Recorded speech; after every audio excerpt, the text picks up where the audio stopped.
is happening, fellow fantasy GMs? I am JJ Wang. He is the bearded one, DJ Dub. And with our powers combined, we are the Fantasy Couriers.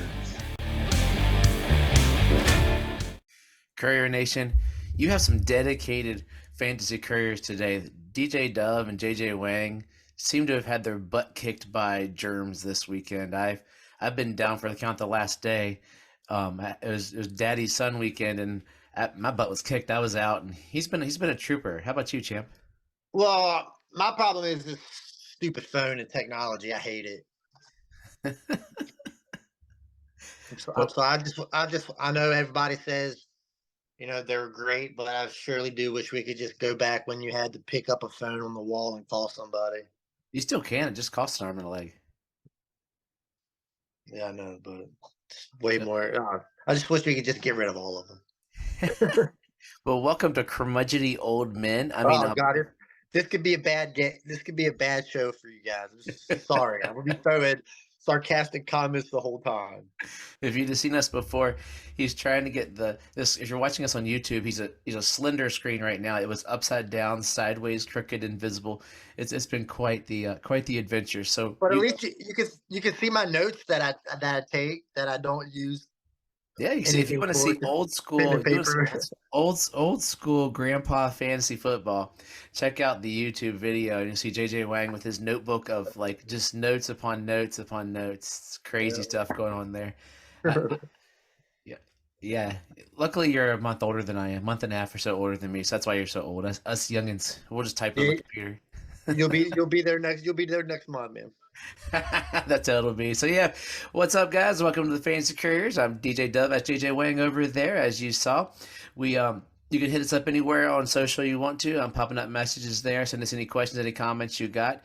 Courier Nation is growing as we're going around, but it's an interesting time in fantasy football right now. It's a lot of free agent signings, a lot of like random extra guys getting signed. We did wide receivers and tight ends last week. Over this week, we had Marquez Callaway go to the Broncos, Marquise Goodwin go to the Browns, Steven Sims go to the Texans. So a bunch of nothing. Yeah, we don't need. Why are we even mentioning those guys? Because we got to fill time. I mean, because we're keeping them up to date.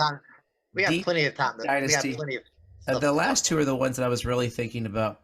The Ravens, we always talk about the Ravens and the receivers being Garbo, but Nelson Aguilar has been a decent receiver, not superstar, but a guy you'd be like, hey, I'm cool with him as my 3, possibly the last couple of years, and he's a Raven now.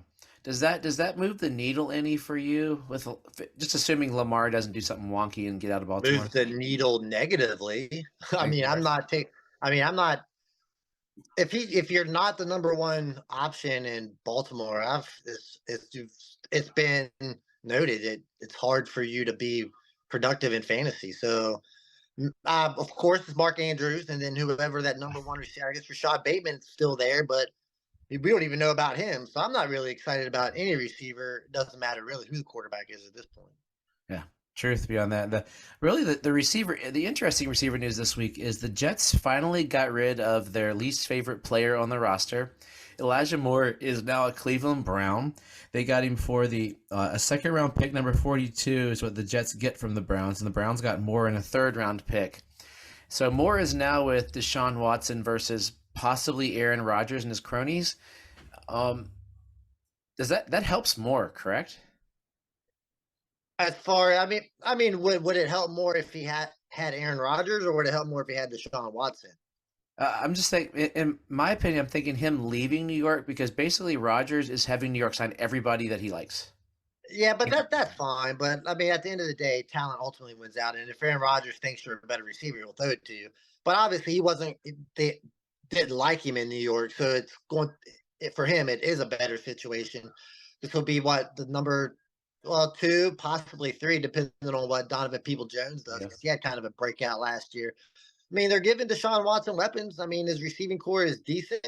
Just hope he plays better than he did last year. But he is coming off a 2-year hiatus. So, yeah, I think it's a pick in the right direction for more. Yeah, I think it's because, it'll be interesting to see how they all pan out. Because we're also looking at, you got Donovan Peoples-Jones. David Bell had a rookie year. Will he step up in year 2? Cooper's the number 1, but Moore could be an interesting possession receiver maybe on there in the model of the Wes Welker kind of receivers and see what he does up there. But I mean, he showed flashes of talent his rookie season. Last year he just fell off a freaking cliff and disappeared. But it was an interesting signing. He went from I just acquired him in the league actually. I was like, he was so low, I'll pick him up. And then with the news of Aaron Rodgers, his value spiked.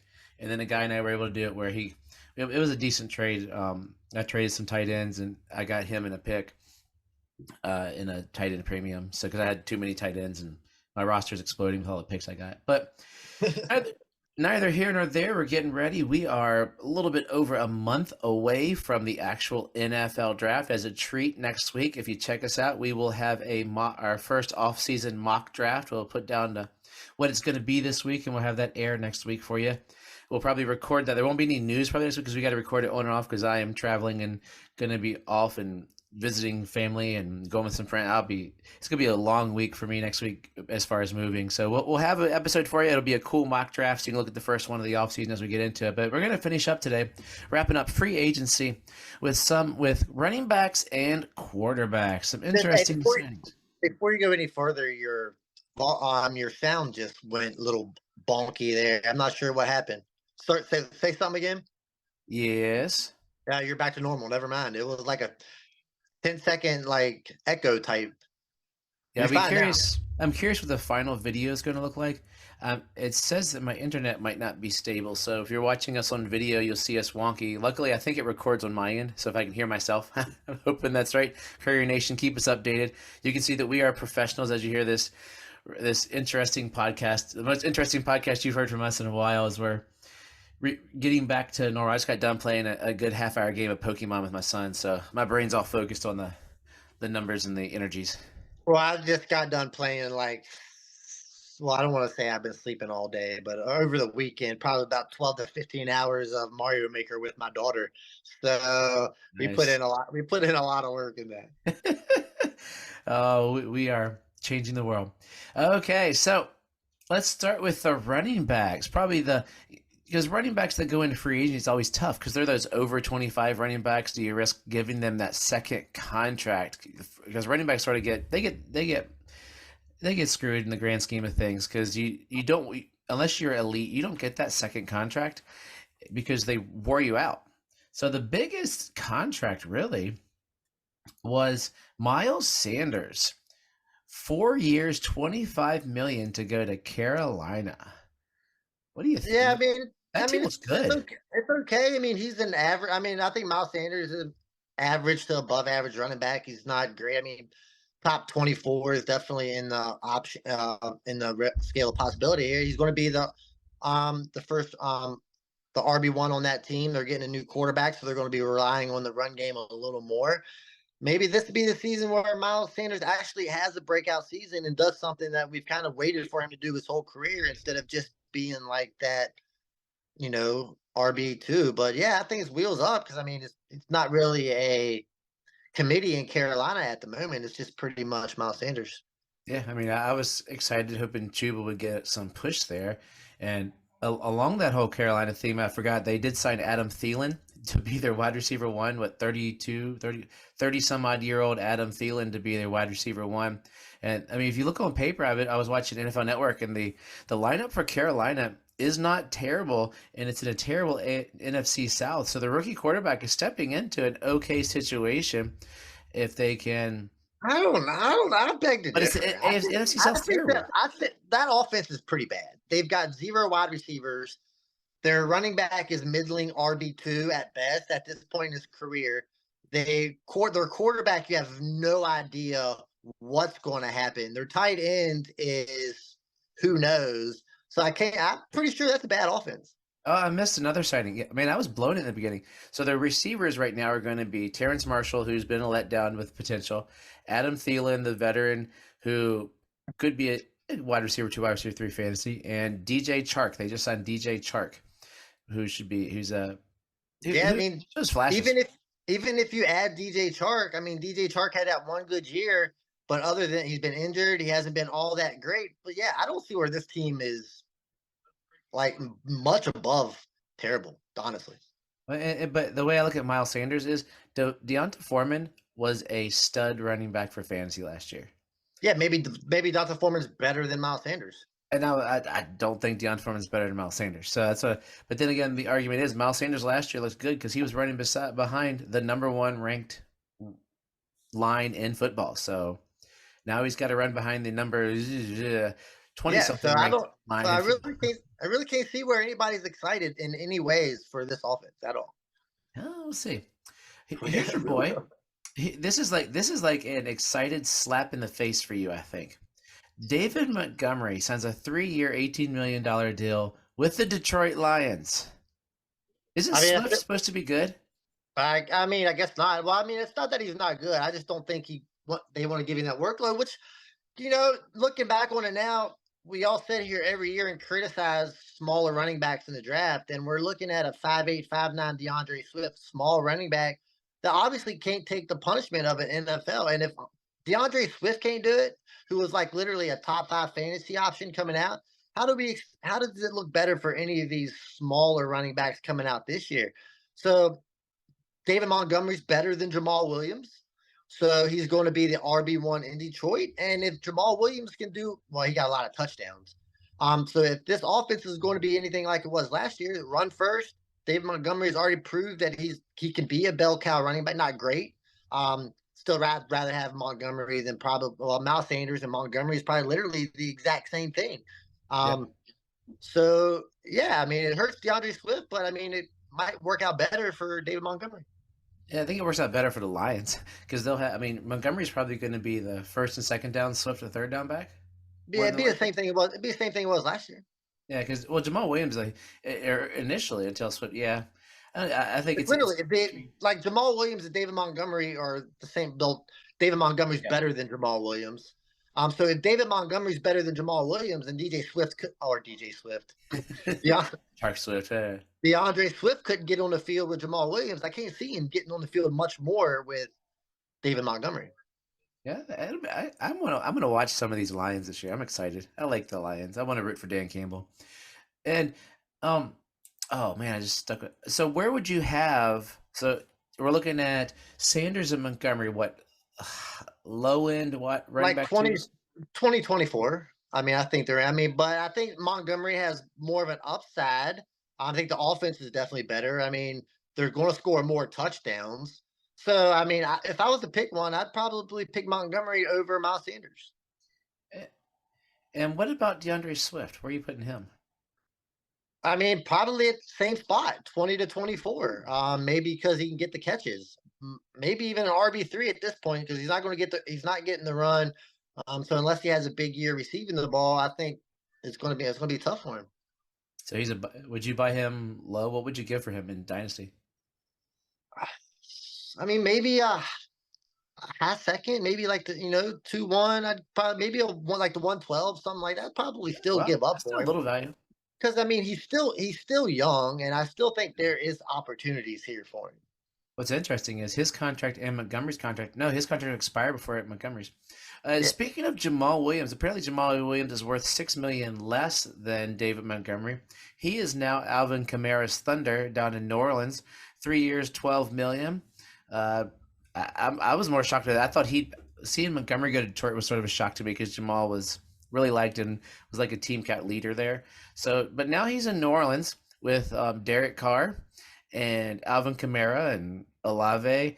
He's going to fill the Thunder role in New Orleans, which usually is a decent sized role down there. He'll be 28 up till the season starts. What do you think about Jamal this year?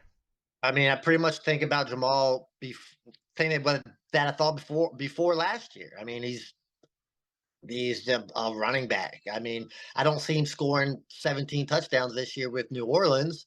So I mean, that pretty much kills his value because he's not. I don't think he's going to be the great running back like the RB1 getting all the rushing yards.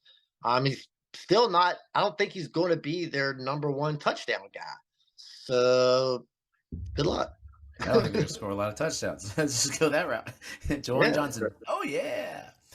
Speaking of poor guys, man, I tell you what. James Robinson, how the might like he came undrafted, he was killing it, and then he got Urban Meyered. And he got traded last year to the Jets and didn't play any. And now just to make his life more terrible, he plays for the New England Patriots. So he's backing up Ramondre Stevenson. But backing up Ramondre Stevenson is not really a bad gig, right? I mean, the Patriots over the last couple of years have had two running backs, and when they played, they've both been productive. I don't see Robinson getting as much carries as Your boy Harris. Damian Harris. Damian Harris got, but I still think he could be a solid backup. There's like 17 running backs in New England. But James Robinson, being undrafted coming in the league, he's definitely served more than his purpose. Like he's earned a career in the NFL. He'll be a career backup in the NFL, making a solid live. I'm not a solid living. That He'll sounds make a terrible. solid living for most Yeah, of us Joe Schmoes. yeah. I mean, coming in undrafted, there's nothing but success for James Robinson. I don't think you can view it in any other way. Yeah, see, I like him a lot. I was just like, man, of all the spots. But if he fills the Harris role, and speaking of Harris, Harris is a Buffalo Bill. Since they sent Devin, like it's been a whole lot of transition there. Devin Singletary went to Houston, so he'll be down there with Pierce as like he's actually for everything I'm seeing, he's gonna be like the backup or the change of pace down in Houston. Harris went to Buffalo, so he'll be paired with Cook in his second year. What do you think of those two switcheroo kind of things? I know you're I a mean, Harris guy. I think they're pretty much the same running back. I liked Harris a little more than I liked Singletary, but Singletary's been productive. Harris has been productive. I think they're both going to teams where they're going to be more of the RB2, but they're both still going to get. I think they're still going to both get work. I think Buffalo's probably going to try to run Josh Allen less. He can't continually keep taking beatings. And as far as Houston goes, I mean, I can see Singletary taking a little more work from Damian Pierce than what most people, like a lot of people think, because Singletary was good last year. I think, and then Buffalo Cook's going to get the first shot at it, and Harris is going to be that backup guy. I think Harris will get a little more push than you think. I'm not the Harris guy. I think they'll use him to slow down the game because they might have seen that they were just moving too fast to just to pound out a couple and take some of those touchdowns away from Josh Yeah, I Allen. mean, he'll get Them there. 10 to 12 carries a game. I mean, Cook is probably going to get like 8 to 10 carries, Yeah. up to 12 carries, and even get the receiving catches. But I mean, both of these guys can catch the ball. Yeah, so it should be a good tandem, and I think they probably trust him more. It seems like they just didn't trust Singletary up there, even when he was good. Buffalo didn't really want a thing to do with him, which was I don't know. I don't think I don't think they like running the ball a lot. yeah, they like to just keep it moving. Uh, Interesting one here. My boys re-signed Jeff Wilson and Raheem Mostert so that Mike McDaniels could continue San Francisco 49ers Part 2 down in Miami. But for $11 million, they got two running backs in their late 20s, early 30s that know the system but don't have a lot of tread. Was that a smart move on them with what they're building down there? Smart move for the sure. I mean, I guess. I mean, they're not very good. I mean, it's just guys that know the offense. I mean, neither one of them performed very well last year. I can't imagine them not trying to get a running back at somewhere in the draft. So, this year, but I mean, it might be a good job for the Dolphins, but I mean, they're I'm not. basically if I watched them all last year, those two guys are worth one running back because when one's not hurt, the other one is, and they look good. They look good when the other one's not playing because they'll get the yardage and whatnot as they are going through. Let's see if anybody. You know what's interesting? Denver picked up a handful. Like they seem to be worried about Javante because they signed Samaje Perine. I'm stuck on the other name. It's not here in my notes, but I saw they signed. Oh man, there was another running back they just signed. So they're putting a handful of running backs in there as a contingency plan in case that knee doesn't come back because apparently it's pretty nasty.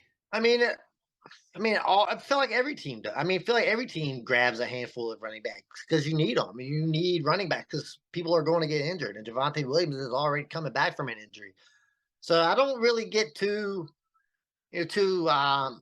surprised when these teams are adding running backs.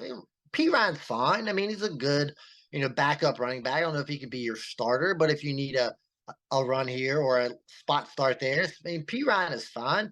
But if Javante Williams is healthy, I see no threat to his job. But is he healthy? We don't know. And I got two more here for you.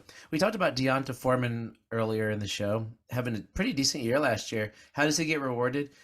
1 year, $3 million with Chicago to basically back up Khalil Herbert, right?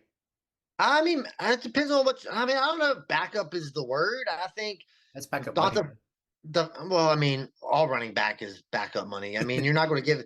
I mean, True. they've got two backup. I think feel like Bears got two backup running backs at this point. So Killer Herbert's going to get his run. I think Donta Foreman is definitely going to get like that first and second down work and get plenty of touchdown opportunities if that offense is what I don't know what we think it's going to be, but if it's any better than what it is, I think they're going to run the ball a lot. Maybe that's why they brought in Foreman because Herbert did get hurt. So I mean, you're going to need multiple running. Like I said, every team you need multiple running backs. There's not really RB1s on this team. They're just backup running backs that can fill the job in. That note also has, so he got 3 million. Travis Homer they signed for 2 years, 4 million. So they got Travis Homer. They're just gluing a bunch of Running popsicle backs sticks together together. like every other team in the NFL does. And You want here's that every other team. Speaking of one of my top guys, Kenneth Gainwell. I think one of the most intriguing. I kind of like it. Rashad Penny for 1.3 million. That's all the Eagles paid for Rashad Penny to play I'm four not going. great games. I'm You not think going. he- I'm not even getting involved in this conversation. Not. What about Boston Scott for two? Not getting involved. It's Boston Scott. Bowling Not. ball. See, I like the Rashad Penny thing. I mean, don't we like the Rashad Penny thing every year? I mean, at some We point you do. got to give up. We got to give up on it, right? I think I've given up on it. Okay, let's go to the most important position in professional sports, the quarterback. The New Orleans Saints must see something that none of us have seen. Derek Carr, 4 years, $150 million. Okay, I like Derek Carr. I've said that over the years, but 4 years, 150. Holy moly. I mean, what's? I mean, what did you expect? I mean, this is what quarterbacks are getting. I mean, he's a top 15 quarterback. Top 15 quarterbacks are going to get 40 million a year. But if you break it down, he's probably not getting 40 million a year. But I Yeah. mean, it looks good for Derek Carr. I mean, just two seasons ago, he was 4,500 yards, 35 touchdowns, and we was like, he's going to be great. Um, he wasn't. I mean, he wasn't great this past year, but I mean, He's if never you need been a great. He's been if you need a high, quarter, above average, above great, yeah. above good. But I mean, if you need a quarterback, that's what it's going to take to get a starting quarterback. Did the Raiders win this? They could have paid Derek Carr $150 million or Jimmy G for 3 years, 72 million. I'd take Jimmy G all day. They're almost the same age, but Jimmy G wins Wins what? Like games I when don't. he's playing. He wins games. Like Derek Carr doesn't win diddly squat. What is Garoppolo? I mean, took him to the NFC Championship, and then I mean, yeah, he's won a couple Only games. one I, person can win a Super Bowl in the Patrick Mahomes era. I agree. But How many? He's been in the league what 8 years? so he's been in San Francisco, I guess, 4 years, something like that. He's been in the league 7, 6, 7, and he's made it to an NFC Championship. I mean, that's cool, but I don't. I think 25 million is a lot for Jimmy Garoppolo, I see. I'd take Jimmy especially G. for okay. All right, look, I'm looking at this as a fantasy show. Um, I'm not looking at this as an NFL. I could care less about real life NFL. That's not what we do. Like I get zero cares about Jimmy Garoppolo in fantasy. Zero. See, and I think when I look at Jimmy G to the Raiders, to me it's a lateral move for the Raiders because Devontae Adams will still be good because Jimmy G carried Okay. Debo. It But could be a lateral move for the Raiders, but what about it's fantasy? a fantasy ladder. I Who, don't see Jimmy G and who, Derek Carr as that much separated in the so fantasy. you don't think Derek Carr's a better fantasy player than Jimmy Garoppolo? Because Jimmy Garoppolo's never been a good fantasy player. 1 year he was good 1 year at the Niners. Cool, 1 year. I mean, Yeah, so how does 1 year? I mean, Jimmy Garoppolo has gotten so much credit for literally not really doing anything in his career. you know what? Derek Carr has the yards. If he could keep the interceptions down, I mean, he's never eclipsed 27. Oh, he did once his second year, but 32. But he's never really in the last couple years through But I mean, lots if of we're touchdowns. talking fantasy, I want Derek Carr over Jimmy Garoppolo every day. this year it should be interesting because I think Garoppolo has the better. I mean, Derek Carr's got Olave, I mean, Garoppolo's had good weapons in San Francisco, and he's never fantasy relevant. but those guys are. That's so it's the auxiliary guys. Cool. Any quarterback can make the guys relevant, but I mean, if you want your quarterback to be relevant, to have a good fantasy year, you're not taking Jimmy Garoppolo. Oh, I don't want either of these guys on my team. I mean, quarterback twos, yeah, on Superflex, I'll shove them in there if I have to. But I don't want either of those guys at all. Let's see. Taylor Heineke. He's making $7 million to play for the Falcons for the next 2 years. Does that worry you with the Ritter? No, it's Taylor Heineke. I mean, if Ritter doesn't play well, Taylor Heineke comes in and does nothing like he did in Washington. Anyway, people up here, I've talked to people, they're very sad. They love Heineke. I'm like, really? I was like, he's a nice kid, but good golly. They like Heineke because he comes in and wins a game, and then he loses the rest of them. But if you can win one game as a backup in Washington, you're a savior. Yeah. But he's not. He's nothing. I mean, it's nothing matter. Not important. Andy Dalton looks like he's going to be another lame duck quarterback this year. 2 years for 10 in Carolina.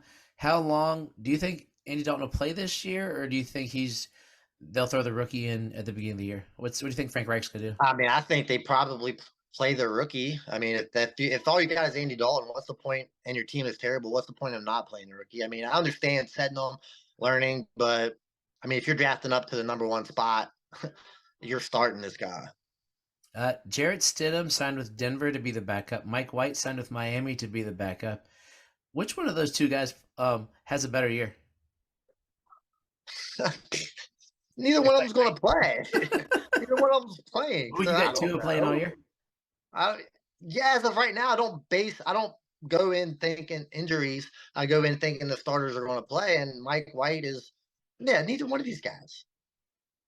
Interesting. A good backup thing I did like is Marcus Mariota is with the Eagles. I thought that was it'll be like if Hurts has to miss a week, at least it's a lateral kind of. And then you also had Baker to Tampa. Is Baker going to start over Kyle Trask? 1 year deal. God, I hope so. If you can't start over Kyle Trask, why are you even playing in the NFL? Imagine your starting quarterback is making $4 million. Why is he even on your team if he's not going to start over Kyle Trask? If you can't beat out Kyle Trask, why is he even on the team? Your starting quarterback in Tampa could be making $4 million a year. And the final one, Indianapolis Colts opening day starting quarterback will be Gardner Minshew. No, it's going to be whoever they draft. Even if it's Robinson. Yeah. I think the Colts are. I don't think the Colts are the type of team that are going to draft a quarterback before and not play him. I think if you drafted them at that high, you're going to play him. That's typically how it goes. So it's Gardner Minshew, man. Gardner Minshew's fine for a game or two here or there, but he's a backup quarterback. Doesn't really turn the page in fantasy at all. Yeah, that'll be interesting because Richardson, as I said, Robinson. Richardson should be.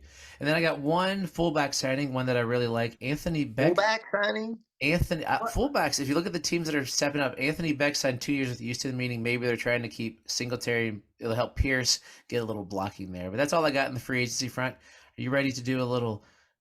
You tell us a little bit about those college kids that I might not know. Who are these rookies? All right, so we're going to start with running backs first. First running back I got is out of Pitt. Got the ideal size, 5'10", 5'11", depends on what you're looking at here. So we got 5'10", 216. That's Israel Abanikanda. Love the name. It just flows really well together. Like I say, had 1,400 yards as last year at Pitt. Before that, not great. Can catch the ball, but he's more of like a swing pass screen guy. Got good speed. If he gets out in the open, breaks through that first line, looks good. I mean, if you watch the film, I mean, it's positive. So check him out. I think you might like him. Oh yeah. I want to be able to, just so I can say his name correctly.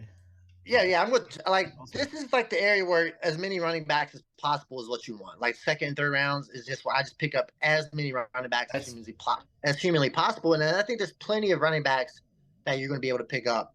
Next one's Kendre Miller out of TCU. Another guy with ideal size, 5'11", 215. That's the kind of size you want in a running back.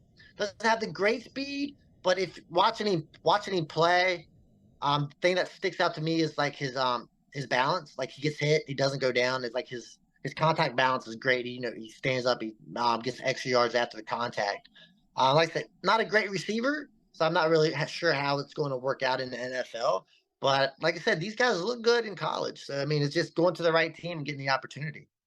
So the question with a lot of these guys is, were they not great receivers, or was that the system? Is always Yeah, the that question with a lot of these guys. I yeah, remember watching him. He was. I watched him in some of the postseason yeah, games. I didn't watch a lot of college, but yeah. yeah. I mean, like within Canada, he had 12 receptions the year before. He had 24 last year. 24 receptions is not bad in college. I mean, you're kind of looking for, unless you're somebody named Evan Hall. This kid has been playing at Northwestern for a while. It's literally pretty much the only option that they have. So as far as running the ball goes, he only had 913 yards and 5 touchdowns rushing. But when it comes to receiving, this guy had 55 catches, almost 600 yards receiving, and 2 touchdowns as a senior. So, I mean, with that dual threat possibility, I mean, almost broke 1,000 and that many receiving yards.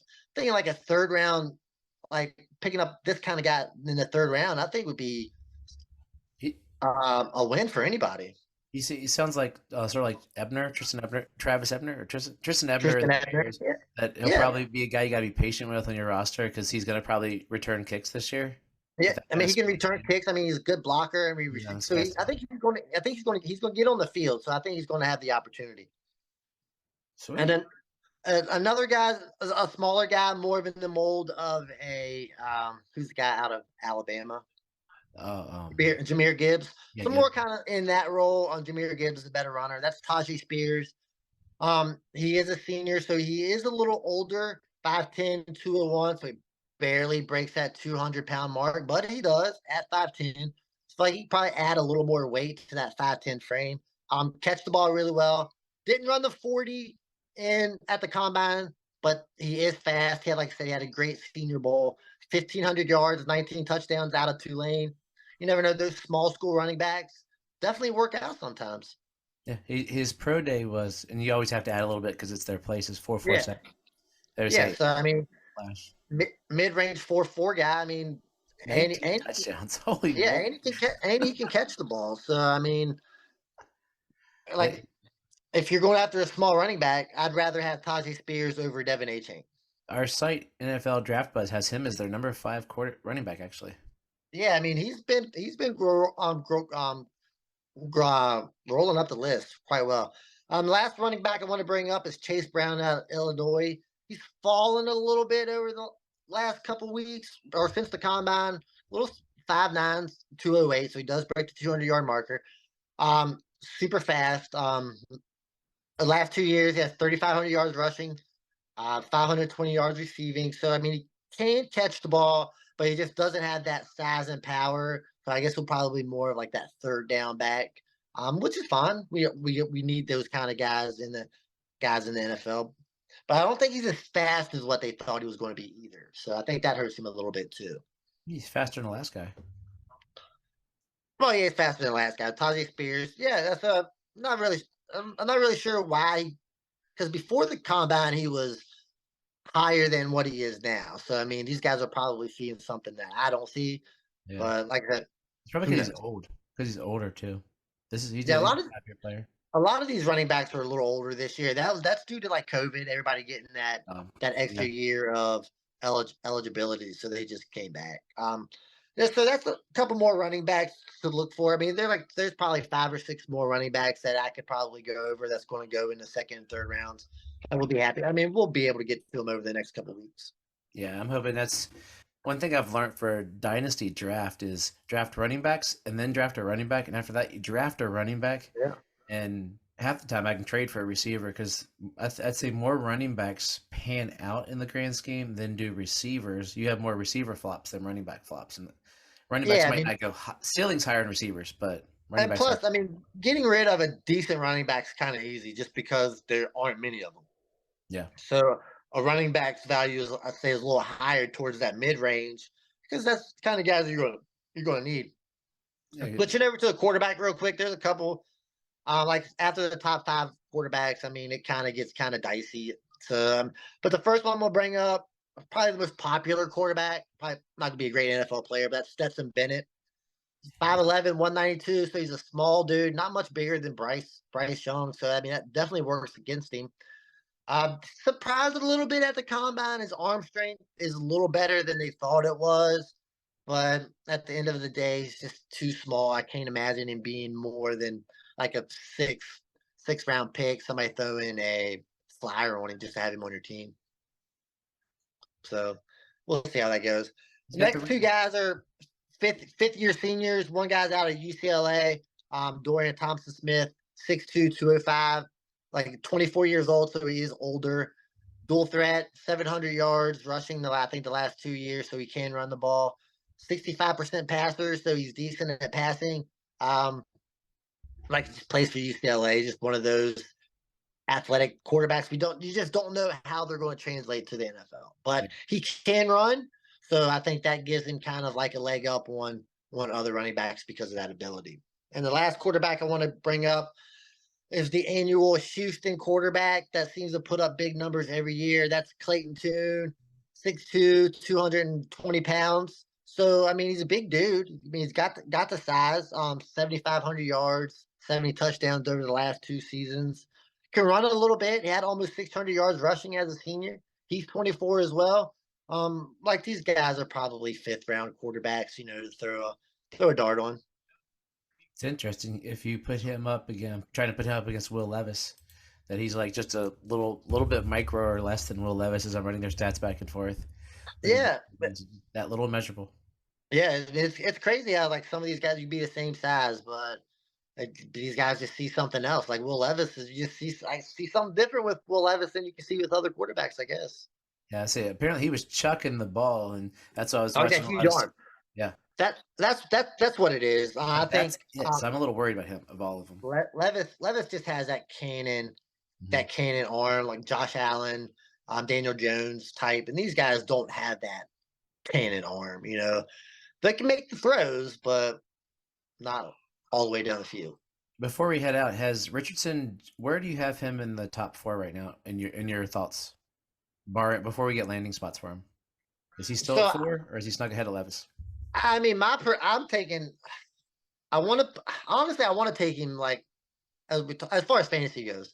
I Yeah. want to take him. I want to take him number one because I think the upside is so crazy. But I think Stroud will be my number one, and then Richardson will be the number two.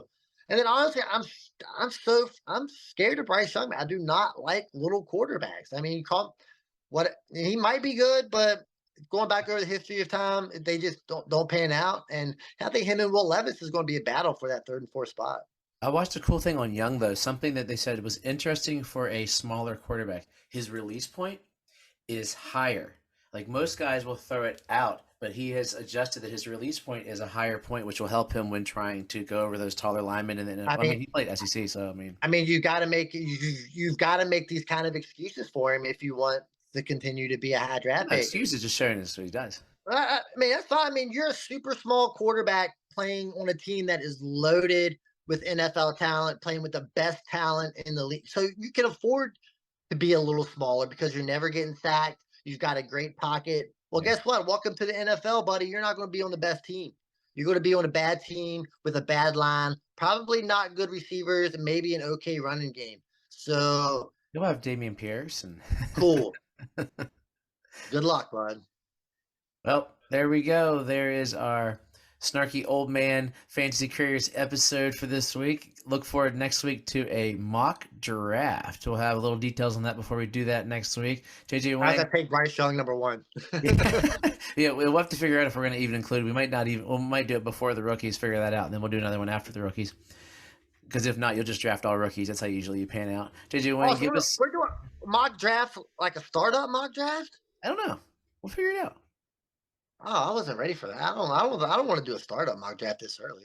Oh, we did one last year. It was so awesome.